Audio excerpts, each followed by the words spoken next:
Guys promo എന്താണ് നിങ്ങൾക്ക് തോന്നുന്നത്? എനിക്ക് ഈ സംഭവം ഇഷ്ടപ്പെട്ടു. ഇവർക്ക് തന്നെ ഒരു ധാരണയുണ്ട്, ലാലേട്ടൻ കുറച്ച് സേഫ് ആണ് കളിച്ചോണ്ടിരിക്കുന്നത്, കുറച്ച് നന്മഹരങ്ങളുണ്ട്, കരച്ചിലോളികളുണ്ട്, ഇതെല്ലാം ഇവർ തന്നെ അക്സെപ്റ്റ് ചെയ്യുന്നുണ്ട്. ഈ ഒരു പാറ്റേൺ എല്ലാ സീസണിലും ഉണ്ട്. അപ്പോൾ ആ ഒരു പാറ്റേൺ പൊളിച്ചെടുക്കുക എന്നുള്ള രീതിയിലാണ് അവർ എനിക്ക് തോന്നുന്നു ഈ ഒരു സീസണിനെ നോക്കി കാണുന്നത്. അത് അവർക്ക് സാധിക്കുമെങ്കിൽ 100% അത് ഇംപ്ലിമെന്റ് ചെയ്യാൻ പറ്റുമെന്ന് എനിക്ക് ഇപ്പോഴും തോന്നുന്നില്ല. കാര്യം മലയാളത്തിലൊക്കെ ബിഗ് ബോസിന് ചെറിയ ബഡ്ജറ്റ് ഒക്കെയാണുള്ളത്. അത് പറയാനുള്ള മെയിൻ റീസൺ എന്താണെന്ന് വെച്ച് കഴിഞ്ഞാൽ, ഒന്ന് ഈ ടാസ്ക്, ഈ ചോക്ലേറ്റ് ടാസ്ക് ഒക്കെ ഉണ്ടല്ലോ, ഒരു ഊത്താമ്പെട്ടി ടാസ്ക് ഒക്കെ, ഈ ടാസ്ക് കൊടുക്കുന്ന പറഞ്ഞാൽ എനിക്കൊന്ന് ബഡ്ജറ്റ് കുറയ്ക്കാൻ വേണ്ടിയിട്ട് കണ്ടാണ്. മലയാളി ഓഡിയൻസ് പറഞ്ഞാൽ ഒരു 3 കോടി ഓഡിയൻസിനൊക്കെ കാണത്തുള്ളൂ. അപ്പോൾ ഒരുപാട് ബഡ്ജറ്റ് ഒന്നും ഇതിനകത്ത് ഇറക്കാൻ പറ്റില്ല. പക്ഷെ തമിഴ്നാട്ടിലോട്ട് വന്ന് അങ്ങനെയല്ല, അവർക്ക് ബഡ്ജറ്റ് ഇട്ട് കളിക്കാം, ശരിക്കും ഓഡിയൻസ് ഉണ്ട്. ഹിന്ദിയും അങ്ങനെയാണ്, അവർക്ക് ശരിക്കും ബഡ്ജറ്റ് ഇട്ട് കളിക്കാം. മലയാളികളുടെ ഓഡിയൻസ് കുറവായതിന്റെ പേരിൽ ബഡ്ജറ്റ് ഒക്കെ വളരെ കുറവായിരിക്കും. അതുകൊണ്ടാണ് ഈ കൊണച്ച ടാസ്ക് ഒക്കെ തരുന്നത്. പിടികിട്ടിയോ? മലയാളത്തിലെ സെറ്റും ഹിന്ദിയിലെ സെറ്റും തമ്മിലുള്ള വ്യത്യാസം കാണുമ്പോൾ തന്നെ നമുക്ക് മനസ്സിലാവും എന്തോരം പൈസ സെറ്റിനകത്ത് തന്നെ ചെലവാക്കിയിട്ടുണ്ടെന്ന്. അപ്പോൾ നല്ല നല്ല ടാസ്ക് കൊണ്ടുവരണമെങ്കിൽ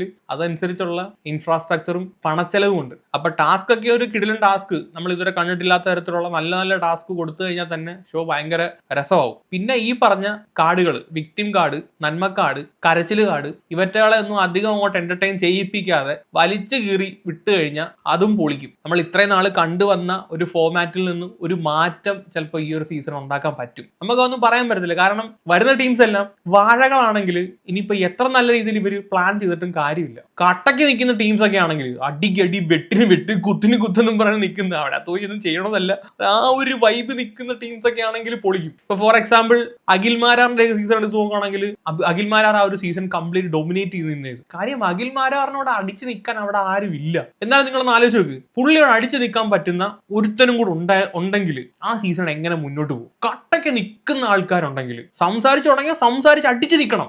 ആ രീതിയിൽ ഇന്റലിജന്റ് ആയിട്ടും വാക്കസർത്ത് നടത്താൻ സാമർത്ഥ്യമുള്ള ആളുകൾ വന്നു കഴിഞ്ഞാൽ പൊളിക്കും. ഒരു തരത്തിലും ഡൊമിനേറ്റ് ചെയ്യാത്ത ഒരു സീസൺ കണ്ടത് കഴിഞ്ഞ സീസണാണ്. അത് പാഴുകളായിരുന്നു, മൊത്തം പാഴുകളായിരുന്നു. അവർ വേറെ ഏതോ ഒരു ലീഗ് പിടിച്ചു പോകുന്ന പോലെയാണ് എനിക്ക് ഫീൽ ചെയ്തത്. സത്യസന്ധമായി പറഞ്ഞു കഴിഞ്ഞാൽ അതിനകത്ത് ഒരാൾ പോലും കപ്പടിക്കാൻ അർഹയല്ല, പിന്നെ ഇത് ആർക്കെങ്കിലും കൊടുക്കണമല്ലോ, അതിന്റെ പേരിൽ ജിൻഡോയ്ക്ക് കിട്ടി. പറയാൻ കാരണം എന്ന് പറഞ്ഞു കഴിഞ്ഞാൽ കഴിഞ്ഞ സീസണിന്റെ തൊട്ടുമുമ്പുള്ള സീസണുകളിൽ കപ്പടിച്ച ആളുകളുടെ മൂല്യം കൂടി കളയുന്ന തരത്തിൽ അല്ലെങ്കിൽ പറയിപ്പിക്കുന്ന തരത്തിലുള്ള ഒരു സീസൺ ആയിപ്പോയി കഴിഞ്ഞ സീസൺ. ഒരു യോഗ്യതയില്ലാത്ത കുറെ കണ്ടസ്റ്റൻസ്, ഒരാൾ പോലും ഇല്ല അതിനകത്ത് കപ്പടിക്കാൻ യോഗ്യരായിട്ടുള്ള. പിന്നെ ഞാൻ നേരത്തെ പറഞ്ഞ പോലെ തമ്മിൽ ആർക്കെങ്കിലും കൊടുക്കണമല്ലോ, അപ്പൊ പിന്നെ എന്നാ ഇരുന്നോട്ടെ, ആ ഒരു സെറ്റപ്പാണ്. ആ ഒരു ഗതികേട് ഈ ഒരു സീസൺ ഉണ്ടാവാതിരിക്കട്ടെ, നമുക്ക് അത്രേ പറയാനുള്ളൂ. പിന്നെ ഒരുപാട് പേരുടെ പ്രഡിക്ഷൻ ലിസ്റ്റ് ഒക്കെ ഇറങ്ങുന്നുണ്ട്, നമുക്ക് നോക്കാം ആരൊക്കെയാ വരുന്നതെന്ന്. രേണുസുതിയൊക്കെ കൺഫേം ആയിട്ടുണ്ടെന്നാണ് അറിയാൻ സാധിച്ചത്.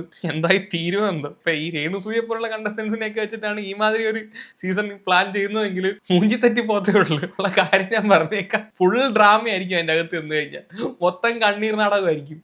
എന്തായാലും നോക്കാം, നമുക്ക് അടുത്ത മാസം സാധനം വരുമല്ലോ. ഓണം ബിഗ് ബോസ് മിക്കവാറും കൊണ്ടുവന്നാ തോന്നുന്നത്. അപ്പൊ ശരി ഗൈസ്, കൂടുതലൊന്നും പറയില്ല. എന്താണ് നിങ്ങൾക്ക് പറയാനുള്ളത് താഴെ ഒന്ന് കമന്റ് ചെയ്യുക. അപ്പൊ ഓക്കെ, ബൈ.